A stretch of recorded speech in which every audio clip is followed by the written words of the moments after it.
Hey everybody, welcome to this week's Patreon Q&A. I have the mid-month Patreon giveaway at the end, the $10 Nintendo eShop code donated by Ryan of Castlemania Games, so please make sure to stay tuned for that. And I just want to remind everybody that depending on when this goes live, either tonight or tomorrow, it will be the Boardy meetup at iFix Arcade in Brooklyn. So if anybody's in the New York area, it would be really great to meet you and hang out down there. We've done a few of these so far, and they've turned out really great, and were a lot of fun. So I hope to see you guys down there. But let's jump into the Q&As. Let's start from the bottom of the list down again. Christian Meath asked my opinion on the best video quality for both the PS2 and the Wii. And he wants to be able to use all resolutions of both. So I'll start with the PS2. As long as you have a really good quality component cable, like the official Sony cable or the HD Retrovision cable, then you should be able to get perfect output of a PS2. It was sort of a myth that component video wasn't as good, but not really a myth, because in many of the aftermarket cables, if not all of them, were terrible. And also there were some issues with certain scalers and other things where people misinterpreted other issues for it being a PS2's problem. But I think the most recent tests done in the past year show that with a really good quality cable, you can get excellent component video out of a PS2, and that's by far the easiest. If you require RGB, and that would be for many different setups, might demand an RGBS setup, you would need to do a mod that I would call an advanced mod, and that's the C-Sync mod for all PS2s. And while the mod itself isn't that hard, the places that you're soldering to are much smaller than that in like a Super Nintendo. And it's always a pain in the ass to take apart a PS2. So if you're not really comfortable with stuff like that, have an expert do it for you. But if you don't need RGBS, just go get one of the HD Retrovision component video cables for PS2, and you can get great quality video from all of them. The Wii is a bit of a different story. There's different models of the Wii that output different quality video. None is excellent compared to other component video sources. But now the Wii Dual is about to be released. That is Dan Citrus 3000 PSI has an HDMI and RGB solution for the Wii. So you could have this done, and you could get all resolutions through all outputs. The RGB output should be better quality than, or even the component output should be better quality than stock. I will be testing this soon, hopefully within a week or two. But more importantly, if you're just going to be playing on a TV, so you said, you know, maybe 480p, if you're playing on a flat screen HDMI TV, doing the HDMI mod to the Wii would probably get you a noticeable difference over a component. So it's my opinion that if the Wii is not your favorite console, and you don't want to spend the money on the mod, just try to get some good quality component video cables and don't worry about it. Other than that, it would get complicated and a little expensive. But if you do love the Wii, and it sounds like it's important to you, seriously consider the Wii Dual installation.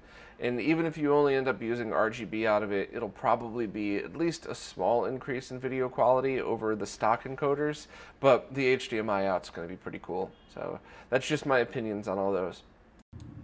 Daniel Yoshana asked if a component to Scart adapter would work on a CRT that doesn't have component inputs. So I think you're referring to the pass-through adapters that are really just meant to pass the signal through something like the G-Scart switch and be handed off to your target device. And in that case, something like the OSSC, which absolutely does accept component video over the Scart pins, the Scart RGB pins, that would work. But I don't think that that would work on a PAL TV. I'm pretty sure the component video wasn't supported through Scart. So if you need something like that, you could look at a signal converter, but not a pass-through adapter. And I am almost finished with a video on the opposite, RGB to component, so Scart to component. And there are some some decent scaler or converters out there, but I haven't really tested the opposite. There was one key digital device I used that went from the component to RGB, but I haven't put that on the scope yet, and that's one of the reasons why that video isn't out yet, because I need to test 2 or 3 more devices and then take the time to edit through all the video, which is probably going to be 1 full day's worth of editing. So I'll get that out there as soon as I can. To answer your question directly, I'm going to say no. It's probably not going to work for what you're going for. Clint Collage asked if I was going to be doing a how-to guide on how to use Superguns in arcade boards, and yeah, absolutely. I don't know when I'll get to it, but I really want to, because I just got that UMK3 board, brought it down to Brooklyn Video Games just yesterday, in fact. Met Cruz down there, we hooked it up to a HAS and tested it, and it was a used HAS that came from somebody else that had a custom stick set up, so we had to reset it to get it working, which is something I would have not known. And there was some weird video interference when it turned out that the spare arcade PSU that we were using was causing problems. So there's a lot of little things that I think, even if I do just a very basic how to get started video, I think as long as I picked an arcade board that required more than 3 buttons, so my MK board would do fine, the CPS2 boards would do fine as well, but I think at least if I took that and just did a very basic how to hook it up and used the ones you mentioned, the HAS, the Sentinel, maybe one other random one, and also just showed the basics of sticking a scope on it to make sure the voltage output's okay, I think that would be really beneficial. And then maybe I can jump back into a more advanced video after, but I just need to find the time to do all this stuff. I'm still kind of drowning a little bit in projects, and every time I just get my head above water, I get another package in the mail of something amazing and wonderful that I really want to be a part of, so I'm trying my best. But yeah, it's really something I want to work on, because you know, getting a good Supergun and doing the basic steps, safety steps, meaning things like ESD and how to hook it up so the board itself doesn't have unnecessary wear and tear. I think a lot of that stuff, and being able to use a really high quality arcade stick, I don't think as many people realize how easy it would be to have an arcade experience at home without bringing home a huge arcade machine. Because I think a lot of people might start investing in this stuff if they realize they didn't need a 10,000 square foot basement in order to get a whole bunch of arcade boards in. So yeah, I really do want to work on it, and I also want to talk to people that do the custom plexis, because I would really like to have custom, I don't want to say cases, but custom cases made so that people could carry around these arcade boards and not have to worry about the board flexing, because every time the board flexes, you're flexing old solder joints. That's not good. Obviously ESD protection and all that stuff. So hopefully I could find somebody that's willing to work with people, especially for boards that are already known. Like the UMK3 Wolf board I have, there's like a bunch of different boards that fit that exact same layout. So hopefully we can get plexis for all of them. I know some exist, but I really want a solid place that people can go to. So I'm working on it, and I'm excited about it, but I'm not sure when I'll be able to get a video out. Andrew Moore had a great question, but it's impossible. I'm just going to skip to the end there. So Andrew said, like many people here, I've been running RGBS to my PVM and invested a great deal of time and money in it. However, I'm wondering if it was now the best way to go about things. I'm starting to believe that HDMI modded consoles to SDI on a 14L5 PVM might be the sharpest and best looking picture yet. Also, using an HDMI switch makes it super easy and cheap for cables, with the added benefit of simple recording to HDMI. The other advantage to HDMI is a future-proofed console. What's everyone's thoughts on HDMI to SDI? So I understand your logic completely. You're thinking because a console might be digital to digital to digital, then spit out analog right on the tube, that you're going to get an increased signal. And in some of the testing that I've done on my D32 with a 720p signal, I did kind of see a difference, but I was also using cheap generic component video cables. So I'll need to revisit that test with the new HD Retrovision cables. But it's kind of a moot point, because the SDI or HD SDI format only accepts 480i and 720p, and 1080i, but you don't want that. So that means 240p will not work through SDI, and 480p will not work through SDI. So while yes, absolutely, if you're taking any console at all that has HDMI output, if you want to set that to 720p and use an HDMI to HD SDI converter, that'll look phenomenal. And I know a lot of people that do that. Wes from Second Opinion Games just picked up a BVM from me, and he's been running a lot of the new old style games through his PS3 onto that. And depending on the game, he'll either use 480p component, and I think he's done 720p for certain things, and it does look phenomenal. But it's never going to happen with 240p, and it's never going to happen with 480p. And the only other ways you could do stuff like that is through scalers, which might add lag or, in my opinion, completely defeat the purpose. Because if you put a 240p signal into a PVM in anything that's not 240p, so for example, if you upscaled it to 720p, you're not going to have the same look. It's not going to look, even if you add artificial scan lines, it's not going to be the same. So I completely understand the logic, and I was just as disappointed as you're probably going to be when you hear the explanation, but I would give up all hope on that at all. And just to put it into perspective, a lot of people own those A-series BVMs, where that ridiculously expensive RGBS input card, this 68X, you can't even find it. They're worth thousands. There are those people that were willing to drop $1,000 on a solution for SDI or HD SDI to work with 240p and 480p, because those people could spend $1,000 doing that or spend $2,000 on the 68X.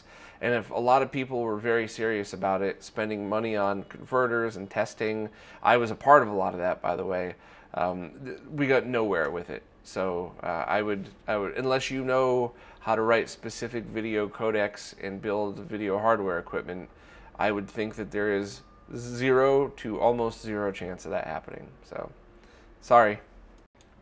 Ben Abrish asked about a no-cut mod for an Atari 2600. Yeah, I did it, but just to be clear on what I did, there were 2 different mods done. One was quite a while ago where I removed the RF port and then ran S-Video and then one female RCA jack, just wires dangling out of the holes. And that worked great. I secured it on the inside, so even if you tugged on the wires, it wouldn't rip anything out. And that was completely fine. The other one that Voltar did for me, for Cousin Scott actually, is on the 2600 Junior. Same thing, removed the RF jack, but this time he had a female 8-pin mini DIN cable hanging out the back. So it's essentially the same DIN connector I've been using on custom mods and the same one that's used in the FrameMeister. And same theory, it's just kind of hanging out the back. Secured, tied in, so you could, don't do it, but you could pick the console up by the wire and it's not going to rip the mod out. So it's completely safe, the quality was spot on, it was no cutting whatsoever, but it essentially was just dangling a wire out the back of a hole that already existed. So that is my preferred method for a lot of stuff. I even did that for Mike Matei's LJN video art. I didn't even remove the RF jack on that. There was enough room in the hole where I was able to just have the wires fed through, so it's completely stock.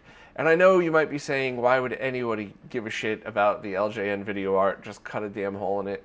I just can't bring myself to do it anymore. Every time I see a console that's Swiss cheesed in the back because there were 2 different mods to it that were then removed for a nice looking RGB mod, I feel too bad. So I'm 100% on your page for doing this. And as long as you do things like carefully tie the cable, maybe add a zip tie on the inside to secure it in, I have 0 problem with wires dangling out the back. And anybody that does is either respectfully giving their opinion on aesthetics or is a complete asshole. So prepare yourself for people saying it doesn't look pretty, but whatever.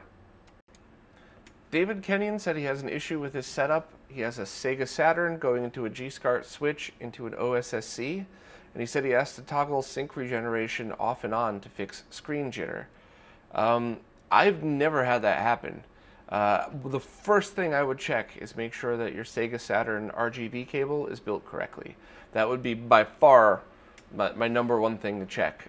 Check the videos that I put up about how to check components in the cable, reference the page on the site that has what components are supposed to be in there. I'll leave links down below for all of that, but that would be my #1 thing to check, because at the moment, and for the past probably a year, I guess, I've been having all of my consoles, including the Saturn, run into the G-Scart with sync regeneration turned off. I don't use it at all, just because I don't need it. All my consoles output C-Sync, so I don't have, and everything I do runs through the OSSC as well, and I never have issues with it. So check your cable, and then either post down below and let me know what happened. But if not, I'll definitely help and see what else we could do. But number one would be check your cable. Beefy asked, do I prefer curved CRT tubes over flat? Yeah, hell yes, absolutely. Both my personal preference is the aesthetics of it, makes it look and feel like more of an authentic solution, but also there's better compatibility with light guns, it's easier to do geometry. I just want to make sure that that we're talking about the same thing though, because a lot of tubes, like a lot of the BVMs and everything, have a curved tube with a flat piece of glass in front of it. And those are fine. I'm pretty sure my BVM doesn't have a huge amount of curvature on it, but that's totally okay. What I'm talking about is those consumer grade TVs that really went out of their way to make it look like it was a flat tube. And I think they even did make the tubes almost flat themselves. And I was just as fascinated when those came out as everybody else was. I bought a 32-inch Sony when I was a kid and got my first real job and could afford to, and I thought it was cool at the time. But for all the things I just mentioned, I would definitely hunt down a curved tube TV, the only exceptions being the BVMs and PVMs that look like they have less of a curve to them. Also, you said the D-Series JVC CRTs, so the consumer grade high-end ones, claim 800 lines horizontal resolution on their site, but don't actually mention TV lines, sometimes printed as TVL, from what he saw. Do you think it's possible they're referring to the resolution of the entire width of the screen and not the width that's equal to the height like TV lines do?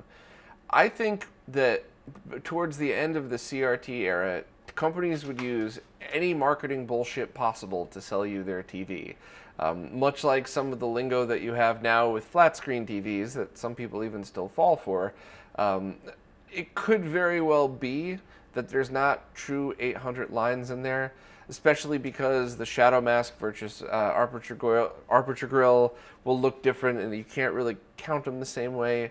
But what I can say for sure is that I have seen the D-Series up close in person.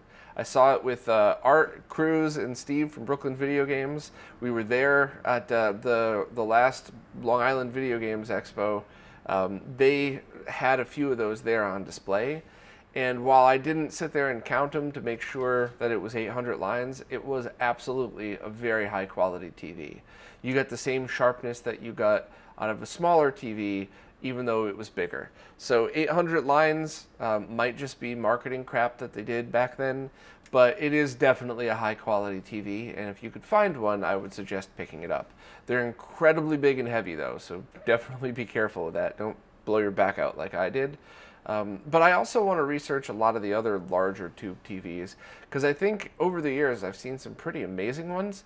And there were things like, there was a few model RCA TVs I distinctly remember being marketed as like the cheap TVs, but I don't think that manufacturers had enough, I don't think they had of that many variety of huge tubes. I think they might have just made, one line of 36-inch tubes and then slapped different plastic and different electronics on it. So I have a feeling that you could be able to get what would have been considered a cheaper 36-inch TV, do an RGB mod to it, and have an excellent quality image on those as well. So I'll keep doing the research. If I could ever get off my ass and find the time to update the RGB monitor CRT section of the site, I'm going to add all of this info in. And hopefully I can get some help on that too. I happen to know the person that runs the Facebook CRT group, so maybe I can get some help and get the site back up into place. But great questions, and I really want to get more info out there on the stuff, and especially because I want people to preserve these TVs as long as possible. If people see them going to the dumpster, I want people to grab them and do something, even if they leave them in their garage until they can get in touch with some kind of retro gaming nerd like us. But fingers crossed. Kyle Gamblin asked if I managed to try the Retro Gaming Cables Pack-a-Punch cables yet. Yeah, I think I've tried all of them. I've been buying cables from the two major cable sellers for as long as I've been in the game, pretty much, and I try everything that both of them come out with. I try to provide feedback as much as I can, and to be honest, I think the Pack-a-Punch cables are awesome. I love how they have the PCBs on the inside. I love the overmolding on the side that goes into the consoles. I think they're very well built. I think that their competitor, Retro Console Accessories, Retro Access, their cables are built a little bit differently. I haven't found a difference in my setup yet. I haven't found one that's better than the other. So what I generally do is buy whichever one fits the need of the project that I'm working on. So I generally just get a bunch of Pack-a-Punch cables when I need to do a setup, but Retro Access does custom cables, and they have the BNC cables, which a lot of people I know have been switching to Extron Crosspoints because they do a lot of weird video distribution stuff for things that your average retro gamer wouldn't do. I've been working with people that do streaming setups or very high-end distribution setups for live stuff. So whereas the Scart switch and some Pack-a-Punch cables would be better for a lot of people's setup, using straight console to BNCs into a Crosspoint might be better for other people's. And I did test the Insurrection cables, and they performed very nicely, so I got to give them props for that. So there's choices out there. I try to talk equally about all of them because, there's enough room in the game for everybody to have their stores, so I don't want to just take sides. But to answer your question directly, the Pack-a-Punch cables are awesome, and you could be very confident when you buy them that you're getting a good quality cable. And lastly, Mike Ziff corrected me on a mistake I made last week that would have driven me nuts too, so thank you for the correction. I had called that power supply that I talked about UL certified, and that's not true. It's UL listed. So by saying certified, it kind of implies that UL is responsible if something goes wrong, or that maybe UL has more of their hands in the pie than they do. But nope, UL listed is the correct term. So for all the nerds that cringed when I said that, thank you for correcting me, Mike. Okay, now it's time for the mid-month mini Patreon giveaway for the $10 Nintendo eShop code donated by Ryan of Castlemania Games. So huge shout out to Ryan. Thank you very much for donating that. It was very nice of you. I have everything loaded up into the spin wheel, and I'm just going to fire it away.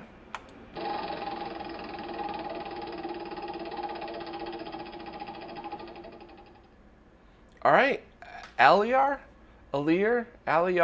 please correct me. I'm so sorry. Congratulations on winning the $10 code. I'm going to give it a few days to see if you could listen or watch this and discover it yourself, because I'm cheesy like that. I think it's more fun if you hear your name be announced. But if not, I will contact you within a few days and email you the code right away. So as always, thank you very much for participating in these things, and I'm going to keep doing the giveaways until Patreon tells me not to. And they still haven't gotten back to me, by the way. All right, that's it for this week. I hope to see everybody in the New York area that could make it down at the Bordy meetup. It's really awesome meeting everybody in person, and definitely, introduce yourself and come say hi. I always like meeting people. And as always, thank you so much for participating in these things, and and just for being a Patreon. For any newcomers that wants to participate in this, just post your questions down below on the Patreon page, not the YouTube page, because this is a Patreon-only thing that I just make public a few weeks after it went live. And no one said anything about the automatically launching them on Saturdays for the public, so that's just what I'm going to continue to do. About 1 month after they air, they'll go public automatically on Saturday mornings for everybody to watch, but still with the comments off and only being a Patreon thing. So, as always, thank you so much, and I'll see you next time.